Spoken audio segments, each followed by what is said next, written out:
বাবাকে আপনারা ক্ষমা করে দিবেন। আমার বাবাকে আপনারা ক্ষমা করে দিবেন। আমার বাবা চলাফেরা বিশ্ববিদ্যালয় মাঠে আয়োজিত মরহুম জামাল হোসেন সরকারের জানাজা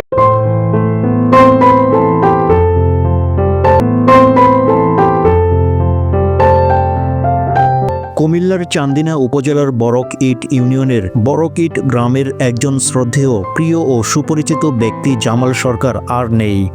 তিনি গতকাল রাতে রাজধানীর একটি বেসরকারি হাসপাতালে চিকিৎসাধীন অবস্থায় ইন্তেকাল করেন।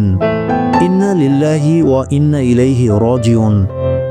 তবে মৃত্যুকালে তার বয়স ছিল 53 বছর। পারিবারিক সূত্রে জানা যায় জামাল সরকার গত কয়েকদিন ধরে অসুস্থতায় ভোগেন।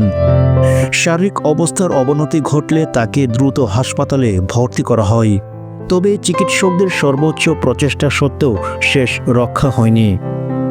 এলাকাবাসীর ভাষায় জামাল সরকার ছিলেন একজন ন্যায়নিষ্ঠ, আদর্শবাদী ও সাহসী নেতা। তিনি স্থানীয় সমাজে ন্যায় বিচার প্রতিষ্ঠায় উল্লেখযোগ্য ভূমিকা রাখেন। তার মৃত্যুতে এলাকাবাসী গভীর শোক প্রকাশ করে। আজ দুপুর 2টায় বরকইট উদয়ন উচ্চ বিদ্যালয় খেলার মাঠে মরহুমের নামাজের জানাজা অনুষ্ঠিত হয়। জানাজায় চান্দিনা উপজেলার বিভিন্ন রাজনৈতিক দলের নেতাকর্মী সহ বরকইট ইউনিয়নের সর্বস্তরের মানুষ অংশগ্রহণ করেন। জানাজার পর তাকে পারিবারিক কবরস্থানে দাফন করা হয়।